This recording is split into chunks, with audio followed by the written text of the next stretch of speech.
अस्सलामु अलैकुम वरहमतुल्लाहि वबरकातुहू। हक मीडिया के स्पेशल प्रोग्राम में आपका इस्तकबाल है। मैं फैजुल बारी। नाजरीन, 31 जुलाई को दिल्ली से 90 किलोमीटर दूर नूह मेवात में दंगा हुआ। वीएचपी और लोकल मुसलमानों के बीच जबरदस्त झड़प हुई। बहुत सारे लोग मारे गए, बहुत सारी गाड़ियां जला दी गई और फिर ये आग धीरे धीरे हिंदुस्तान के कैपिटल दिल्ली से सटे गुड़गांव, फरीदाबाद, सोहना और पलवल तक भी पहुंच जाती है। यह पूरा मामला क्या है, किस किस की इसमें गलती है, कौन कौन इस साजिश के पीछे है, पुलिस, गवर्नमेंट और मीडिया का इसमें क्या रोल है, आज इस वीडियो में डिटेल से जानेंगे। दोस्तों, हरियाणा के नूह मेवात में मंडे के दिन वीएचपी की तरफ से एक रैली, एक शोभा यात्रा थी, जिसमें नलहर महादेव मंदिर में जाकर के जल अभिषेक करना यानी मंदिर में जल चढ़ाना था। इस मंदिर में जल अभिषेक करना कोई पहली बार नहीं थी, बल्कि यहां हजारों लाखों की तादाद में हर साल हिंदू श्रद्धालु आते हैं और मंदिर के अंदर जल अभिषेक करते हैं। मगर इस बार मेवात के इतिहास में पहली बार ऐसा हुआ कि वहां क्लैश और हिंसा हुई, और हिंसा भी ऐसी खौफनाक के मानो कोई सिविल वॉर हो। 50 से ज्यादा गाड़ियां जला दी गई। अब तक 6 लोगों के मारे जाने की खबर है। बहुत सारे लोग जख्मी हुए। आखिर ये सब क्यों हुआ, इसकी वजह क्या है, इसको समझना बहुत जरूरी है। एक पक्ष के लोगों का कहना है कि मोनू मानेसर की वीडियो के वजह से ये सारी चीजें हुई। दूसरे पक्ष का यह इल्जाम है कि विधायक मामन खान और उसकी वीडियो इस हिंसा का असल कारण है। मगर ये दोनों पक्षों का ऑब्जर्वेशन और एनालिसिस बहुत वीक है, क्योंकि न मोनू मानेसर इतना बड़ा गुंडा और आतंकवादी है कि उसको मारने के लिए पूरा मेवात उतर जाए, और ना ही मामन खान मेवात के मुसलमानों के इतने बड़े लीडर हैं कि उनके कहने पर पूरा मेवात लड़ने के लिए सड़क पर उतर जाए। असल में मामला यह है कि पिछले कुछ सालों से हर थोड़े थोड़े टाइम के बाद मेवात के मुसलमान अपने नौजवानों की लाश उठा रहे थे। कभी गौरक्षक के नाम पर कथित गौरक्षक मार रहे थे, कभी साइबर क्राइम के नाम पर उनके नौजवानों को पुलिस कस्टडी में मारा जा रहा था। पहलू खान, रकबर खान की कथित गौरक्षकों ने लिंचिंग कर दी। फिर राहुल खान और आसिफ खान की लिंचिंग हुई, और खास तौर से 2023 में जनवरी में 21 साल के वारिस खान की लाइव वीडियो में पीट पीट करके लिंचिंग कर दी गई। और फिर अगले महीने जुनैद और नासिर को मेवात से किडनैप करके लिंचिंग करके बुलेरो गाड़ी के अंदर जिंदा जला दिया जाता है। फिर अभी लास्ट महीने जुलाई के अंदर सैकुल खान को पुलिस कस्टडी के अंदर मौत के घाट उतार दिया जाता है। इन सब चीजों की वजह से मेवात के आम लोगों में बहुत ज्यादा गम और गुस्सा था।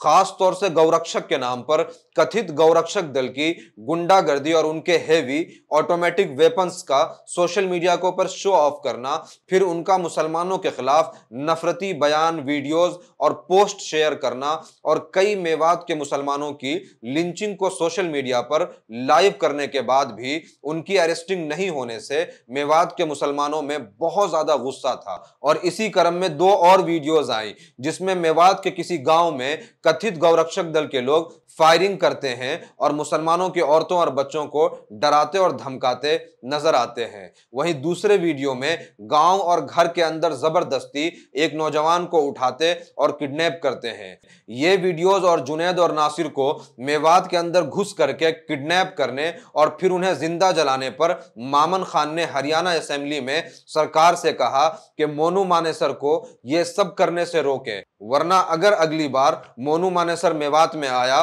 तो उसको प्याज जैसे फोड़ देंगे। खाता है, कहीं अमित शाह के साथ फोटो खिंचवा रहा है, कहीं अरुण जेटली के साथ फोटो खिंचवा रहा है। क्या डराना चाहता है ये मेवातियों को कि मैं इतना बड़ा आदमी हूं? अब के मंत्री याद रखना, ये मेवात गए, इसकी प्याज सी ना फोड़ी तो मेवात भी हमसे कौन कहेगा। इसने बहुत आतंक उठा लिया मेवात में, 3 लड़कों की हमारी जान ले लिए। मोनू मानेसर, जिसका असल नाम मोहित यादव है, यह कथित गौरक्षक दल का मेंबर है।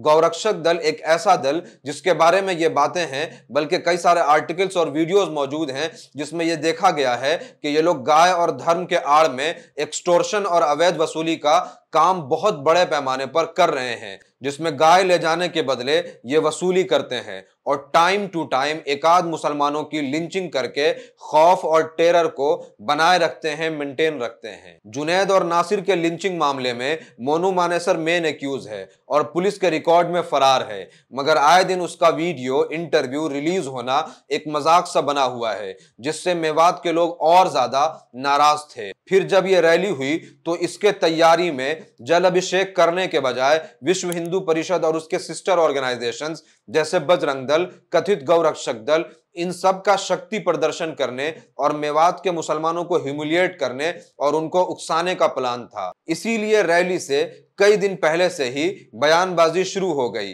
और रैली शुरू होने से कुछ दिन पहले मोनू मानेसर की वीडियो आई, जिसमें उसने लोगों से अपील की कि भारी संख्या में लोग रैली में आए, मोटिवेट करने के लिए कहा कि मैं खुद भी रैली में शामिल रहूंगा। बढ़ चढ़कर मेवात के सभी मंदिरों में जाएं तो ज्यादा से ज्यादा संख्या में सभी भाई जाएं। हम खुद यात्रा में शामिल रहेंगे और हमारी पूरी टीम वो यात्रा में शामिल रहेगी। मेवात के लोग पहले से ही पुलिस प्रशासन से बहुत ज्यादा नाखुश थे, क्योंकि सब कुछ सामने होते हुए भी मोनू मानेसर की गिरफ्तारी नहीं हो रही थी और उसके बाद उसने मेवात के लोगों को चैलेंज भी कर दिया कि वो रैली में आ रहा है। ये सब कुछ जो था सो था ही।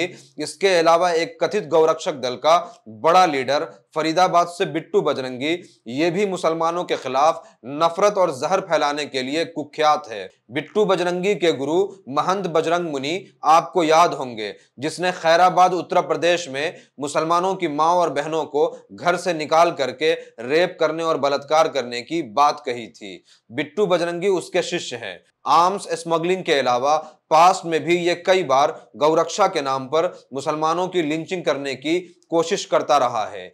ये बिट्टू बजरंगी लगातार मेवात के लोगों को टॉन्ट करता और भड़काता रहा है। यहां तक कि रैली से 2 दिन पहले इसकी एक वीडियो आई, जिसमें लाइव वीडियो में मेवातियों का मजाक बनाते हुए कहा कि ये मत कहना के बता के नहीं आए, इसीलिए जीजा आ रहे हैं, स्वागत के लिए तैयार रहना। और ये बोलेंगे कि बताया नहीं कि हम ससुराल आए और मुलाकात नहीं हुई, तो इसलिए हम पूरी लोकेशन देंगे, फूल माला तैयार रखना, कोई दिक्कत नहीं है। जीजा आ रहे तुम्हारे। हाँ बिल्कुल।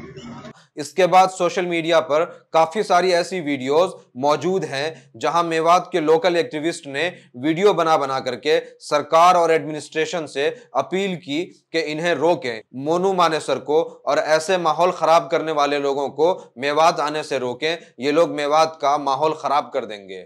मगर फिर भी अगले दिन रैली में ये लोग आए और आते हुए पल पल की अपडेट्स खुद ही फेसबुक लाइव के थ्रू देते रहे। भड़काऊ नारे, अभद्र गाने, हाथ में लाठी, डंडा, ऑटोमेटिक गन्स, वेपन्स थे, जिससे आप समझ सकते हैं कि इनका इंटेंशन क्या रहा होगा। आप देखिए ठीक नलहर महादेव मंदिर वाले रास्ते में ये डीजे में कैसा प्रोवोकेटिव गाना बजाते हैं। इनके तमाम प्रोवोकेशन और बदमाशियों के बाद क्लैशेस हो जाती है, जिसमें चूंकि ये लोग मुस्लिम मेजोरिटी एरिया में थे तो ये जान बचा बचा करके अपनी अपनी गाड़ियां छोड़ करके भागते हैं, जिसमें बड़ी तादाद में वीएसपी के लोगों की गाड़ियां जला दी जाती है। इसमें एक बहुत बड़ा इल्जाम यह लगाया गया कि नलहर महादेव मंदिर पर फायरिंग की गई और वहां मंदिर में श्रद्धालुओं को, जिसमें बड़ी तादाद में औरतें थीं और बच्चे थीं, उनको हॉस्टेज बना लिया गया और उनके कपड़े नोचे गए, उनको रेप करने की कोशिश की गई। इस क्लेम का कई बड़े बड़े हिंदू एक्टिविस्ट ने दावा किया है। यहां तक कि सुधीर चौधरी ने भी पुलिस एफआईआर में एक पुलिस कांस्टेबल का बयान बता करके ऐसा ही कुछ क्लेम किया है। हालांकि सच्चाई इसके विपरीत है, क्योंकि जब मंदिर के प्रीस्ट और साधु से एक जर्नलिस्ट ने इसके बारे में पूछा तो उन्होंने इससे साफ इनकार कर दिया और कहा कि किसी को भी हॉस्टेज नहीं बनाया गया था, मंदिर के ऊपर कोई हमला नहीं हुआ था। चारों तरफ उस साइड से दूसरे साइड से पत्थरबाजी भी हो रही थी। देखिए मंदिर के अंदर तो ऐसा कुछ नहीं हुआ, खैर बाहर हुआ। हाँ, जो भी है मंदिर के बाहर तकरीबन 1-1.5 किलोमीटर बाहर की साइड में हुआ है जी। 31 जुलाई के क्लैश से बहुत खौफनाक वीडियोस सोशल मीडिया पर गर्दिश कर रही हैं, जहां वीएचपी के लोगों को पुलिस के होते हुए हेवी वेपन से, ऑटोमेटिक वेपन से फायरिंग करते हुए देखा जा सकता है। मुसलमानों को अकेला पा करके लिंचिंग करने वाले भीड़ के शेर ये लोग वहां से भाग गए, चूंकि नूह में दंगाइयों के सामने लोकल लड़कों ने अपने घर को जलने नहीं दिया, अपने आप को लिंचिंग करने के लिए इनके सामने पेश नहीं किया, बल्कि इनको इनके अंदाज में जवाब दिया। इसी वजह से ये लोग बहुत गुस्सा थे और लौट करके फरीदाबाद, गुड़गांव, रेवाड़ी, पलवल के उन इलाकों में जहां मुसलमान बिल्कुल ना के बराबर हैं, उनके ऊपर हमला करना शुरू कर दिया। सोहना में सिविल कोर्ट के ठीक सामने मुसलमानों के बिल्डिंग के ऊपर फायरिंग और अंधाधुंध पथराव होता है। यहां तक के 2 घरों में आग लगा दिया जाता है। कई भगवाधारी लीडर्स के बहुत ही हिंसक बयान आए कि जो जहां मुसलमानों को पाए वहीं मारे और आग लगा दे। बजरंग दल के लीडर नीरज वत्स ने फेसबुक लाइव में अपने सपोर्टर्स से कहा कि जहां मुसलमानों को देखो उन्हें मारो। जो जिस शहर में है ना बक्कल फोड़ो, केस तदबिये ना डरते थे थारे के चुत्र पट्ट भाई हैं, बक्कल फोड़ो, जहां पे जहीं पे है मिले फोड़ो। एक और भगवाधारी लीडर जिनका नाम विजय कट्टर हिंदू है, ये लगातार हिंदुत्ववादी मीडिया में मुसलमानों के खिलाफ नफरत फैलाते हैं। ये भी कहते हैं कि जहां भी मुसलमान कम हैं, थोड़े हैं, उन्हें वहां मारो और उन्हें खदेड़ दो, इनको सालों को खदेड़ो जहां तुम चाह दो। इन सब का असर होना शुरू हुआ और रात होते होते गुड़गांव सेक्टर 57 में अंजुमन जामा मस्जिद पर भगवाधारी भीड़ ने हमला कर दिया। पुलिस ने मस्जिद के इमाम और उनके जिम्मेदारों से उनके सिक्योरिटी की वादा की हुई थी, मगर दंगाई और आतंकवादी आते हैं, मस्जिद पर हमला करते हैं, मस्जिद को जला देते हैं और मस्जिद के नायब इमाम हाफिज साद को शहीद कर देते हैं। हाफिज साद उन लोगों में से नहीं थे जो गोली मारो सालों को या टोपी वाला भी सर झुका करके जय श्री राम बोलेगा ऐसे प्रोवोकेटिव स्लोगन्स लगाते थे, बल्कि उन्होंने अपने शहादत से कुछ दिन पहले एक नज़म पढ़ी थी जिसमें उन्होंने ये दुआ की थी कि ऐसा हिंदुस्तान बन जाए कि हिंदू और मुसलमान एक ही प्लेट में खाए। हिंदू मुस्लिम बैठ के खाए थाली में,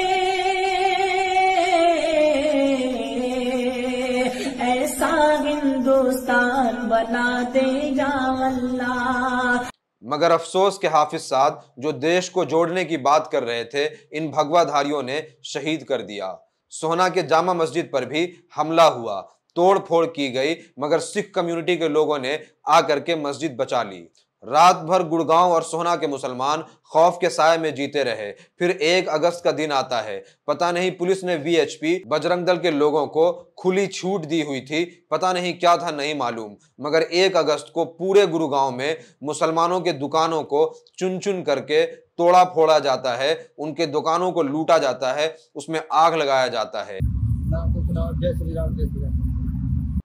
सेक्टर 66, सेक्टर 70, सोहना रोड, मेन मार्केट और खिरकी दौला टोल प्लाजा, इन सब जगह पर मुसलमानों के दुकानों में खूब तोड़फोड़ की जाती है।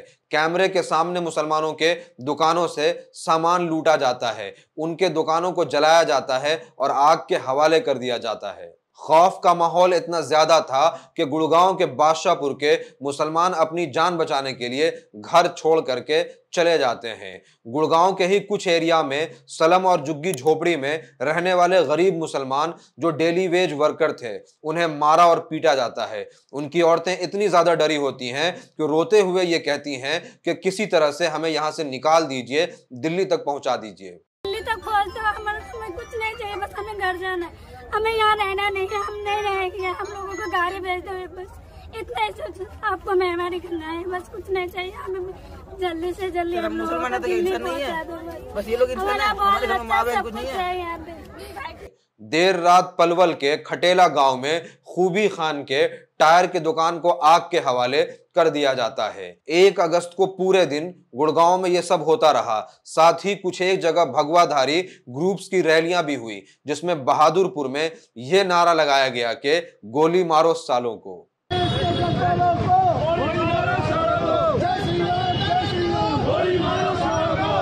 अगले दिन यानी 2 अगस्त को पूरे दिल्ली में कई जगह पर वीएचपी की तरफ से रैली के लिए सुप्रीम कोर्ट से परमिशन ली जाती है।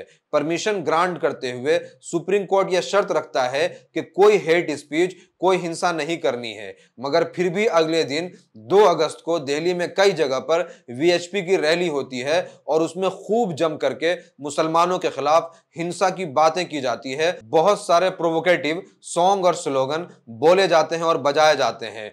नागलोई में तो पुलिस स्टेशन के सामने बैरिकेड के ऊपर चढ़ करके यह स्पीच दिया जाता है कि मुसलमान चाहे सलून वाला हो, रेडी पटरी वाला हो, उसका आर्थिक बहिष्कार करें, इकोनॉमिक बाइकॉट करें। दोनों हाथ ऊपर करके बोलो, बहिष्कार करेंगे कि नहीं? हमारे क्षेत्र में जितनी भी रेडियो है वो सारी रेडियो खाली होनी चाहिए। दोनों हाथ उठा के बोलो, खाली करवाएंगे या नहीं?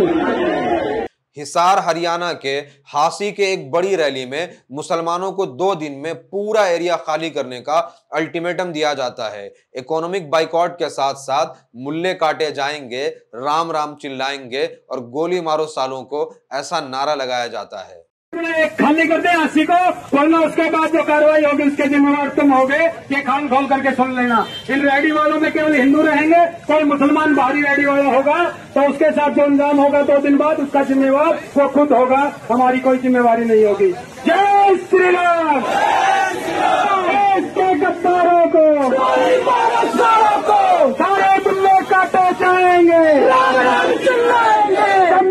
दिन भर यह सिलसिला चलता रहा और फिर शाम होते होते नूह मेवात के आउटर गांव तौरू से खबर आती है कि भगवाधारियों ने 2 मस्जिदों पर हमला किया है, मस्जिद में आग लगा दी है। पुलिस मौके पर पहुंच करके आग बुझाती है और एक्स्ट्रा पुलिस फोर्स डिप्लॉय किया जाता है। 3 अगस्त को कहीं से कोई मेजर वायलेंस या अटैक की खबर रिपोर्ट नहीं हुई, मगर नूह से लेकर के फरीदाबाद, पलवल, रेवाड़ी और गुड़गांव में जो वायलेंस हुआ उसके मामले में फ्राइडे शाम तक 102 एफआईआर रजिस्टर किया गया। वहीं 202 लोगों को गिरफ्तार किया जा चुका है। यहां एक चीज गौर करिए, नूह में हार्डली 2 घंटा वायलेंस हुआ जिसमें दोनों पक्ष के लोग बराबर शामिल थे, मगर उसके बाद 31 जुलाई के शाम से लेकर के 2 अगस्त तक फरीदाबाद, रेवाड़ी, पलवल, गुड़गांव, बादशाहपुर में वायलेंस होता है। मस्जिदें जलाई जाती है, मुसलमानों के घरों को, मकानों को तोड़ा फोड़ा जाता है, आग के हवाले किया जाता है, रैलियां कर करके मुसलमानों के खिलाफ हेट स्पीच दी जाती है, मगर उनकी गिरफ्तारियां ऑलमोस्ट नेग्लिजिबल है। लोकल जर्नलिस्ट की रिपोर्ट माने तो नूह में छोटे उम्र के और बूढ़े लोगों को गिरफ्तार किया जा रहा है, औरतों को घरों में घुस करके परेशान किया जा रहा है। अब यहाँ के बेचारे बेकसूरों को पकड़ रहे हैं, फिर किसी से 1.5 लाख रुपए, 1 से 2 लाख रुपए उनसे ले लेके फिर उनको छोड़ रहे। उनका क्या कसूर है यहाँ पे? उनको मतलब जो घर में मिल रहे हैं, अब जो ना रुके उनसे भी मुसीबत, जो रुक रहे हैं यहाँ पे उनको भी ले जा रहे पकड़ पकड़ के। ये क्या है? ये गिरफ्तारियों का यह सिलसिला 4 अगस्त को भी नूह के अंदर जारी है। वहीं गवर्नमेंट ने 250 से भी ज्यादा मुसलमानों के घरों को रोहिंग्या कह करके या एलिजिडली इलीगल बता करके डिमोलिश कर दिया है। यहाँ एक और अहम पहलू आप देखें, मीडिया लगातार मेवात के मुसलमानों को बहुत बुरी तरह से बदनाम कर रही है और बहुत खूनखार बताने की कोशिश कर रही है, जबकि अगर वो सच में बुरे होते तो आज मेवात के जाट, राजपूत समाज मेवात के मुसलमानों के साथ नहीं होते। मगर हम ये देखते हैं कि जाट और राजपूत लगातार वीडियोस के थ्रू सोशल मीडिया में अलग अलग तरीकों से पोस्ट करके, पंचायत कर करके ये बता रहे हैं कि मेवात के अंदर वो मुसलमानों के साथ हैं और आपसी भाईचारा कायम है। वो मिक्की पोल पार्टी की वो खतरे में, वो अपनी चप्पल ठा लिया मेवात तक जाके पलम। अगर जाट का बीज है कोई, सर छोटू राम का मानने वाला है कोई, वो तो इस दंगा में जावे नहीं। इन धर्म के ठेकेदारों ने जब हमें बॉर्डर के ऊपर अपनी मंडी बचाने के लिए, अपनी जमीन बचाने के लिए 13 महीने बैठे रहे, उनको किस तरह हमारे को गालियां दी वो भी हमने याद रखना चाहिए। और जहां तक मेवात की बात है, 1857 से लेकर के आज तक मेवात ने कभी भी देश विरोधी गतिविधियों में हिस्सा नहीं लिया। ये हमेशा भाईचारे की भाषा बोलते हैं। मेओ भाई हमारे भाई हैं, भाई थे, भाई रहेंगे। वो हमेशा हमारी भावनाओं को समझते हैं, हम उनकी भावनाओं को समझते हैं। तो अगर मेवात के मुसलमान सच में हिंदुओं के दुश्मन होते तो उन्होंने मेवात के जाट और राजपूत से क्यों कुछ नहीं कहा, या वहां के जाट और राजपूत क्यों उनके साथ खड़े हैं? यह अपने आप में बड़ा सवाल है और उसको गौर करने की जरूरत है। ये सवाल और इसका जवाब आपको बताएगा कि मेवात के मुसलमानों का नेचर क्या है। यहां लास्ट में आप गौर करिए, यह पूरा मामला जिस वजह से शुरू हुआ था वो था कथित गौरक्षक दल की गुंडागर्दी, मोनू मानेसर और उसके गैंग की आतंकवादी गतिविधि, फिर सोशल मीडिया पर कुछ भड़काऊ बयानबाजी जैसे जीजा आ रहे हैं स्वागत करना। ये लोग अब भी आजाद घूम रहे हैं, मगर पुलिस ने नूह के लोगों की वन साइडेड अरेस्टिंग शुरू की हुई है। और तो और उनके घरों को रोहिंग्या बता करके, इलीगल बता करके डेमोलिश कर रहे हैं, तोड़ रहे हैं। मगर ये जो क्लियर एविडेंट क्रिमिनल्स हैं ये आजाद घूम रहे हैं और इनको गिरफ्तार नहीं किया गया है, जिससे यकीनन मेवात के आम मुसलमानों का गुस्सा और नाराजगी और बढ़ेगा। एंड में इस पूरे मामले का निचोड़ समझ लें, ये लड़ाई शुरू हुई थी एक साइड की गुंडागर्दी और दूसरे साइड की एग्जिस्टेंस की लड़ाई से, मगर इसमें एक सेवियर गैंग है जो इस पूरे मामले को पॉलिटिसाइज कर रहा है और पॉलिटिक्स से जोड़ रहा है और ये कह रहा है कि ये सब बीजेपी ने कराया है, बीजेपी को इलेक्शन जीतना है, कांग्रेस होती तो ऐसा कर देती वैसा कर देती, और साथ ही मुसलमानों को पथराव और वायलेंस के ऊपर खूब एडवाइस और ज्ञान दे रहे हैं। जबकि ये लोग बजरंग दल और कथित गौरक्षक दल के रेडिकलाइजेशन के ऊपर कुछ नहीं बोलते हैं, न उनके अरेस्टिंग के लिए ग्राउंड पर जाकर के प्रोटेस्ट कर रहे हैं या उनको अरेस्ट कराने के लिए ग्राउंड पर नजर आते हैं। ऊपर से एक तरफ मुसलमानों की वन साइडेड अरेस्टिंग की जा रही है, उनके घरों को इलीगल और रोहिंग्या का बता करके डेमोलिश किया जा रहा है, तोड़ा जा रहा है, और ये सारे वन साइडेड गेम में ये सेवियर गैंग अपने ड्राइंग रूम में एसी में बैठ करके मुसलमानों को ब्लेम करने, सुझाव और मशवरा देने में मसरूफ हैं। होना तो ये चाहिए था कि ये जमीन पर आते और उनके अरेस्टिंग के लिए, इनके गिरफ्तारी के लिए प्रोटेस्ट करते और इनको गिरफ्तार करवा करके, इनको सजा दिलवा करके, और ये जो सारा रेडिकलाइजेशन का और ये जो सारा आतंकवादी और गुंडागर्दी का जो पूरा प्रोसेस चल रहा है इनको बंद करवाते। मगर इनको सिर्फ मुसलमान मिलते हैं, उन्हीं को ज्ञान देना है। कथित गौरक्षक दल के जुल्म से वो पहले से ही परेशान थे। गवर्नमेंट और एडमिनिस्ट्रेशन के वन साइडेड अरेस्टिंग और अब घर तोड़े जाने, डेमोलिश करने और अब सेवियर गैंग के ऐसे रवैये से यकीन कीजिए मेवात के मुसलमानों का गम और गुस्सा और बढ़ेगा और वो इन सारे अंतर तंत्र मंत्र से मायूस हो जाएंगे। उम्मीद करता हूं ये वीडियो आपको इंफॉर्मेटिव लगा होगा। इसको ज्यादा से ज्यादा शेयर करें।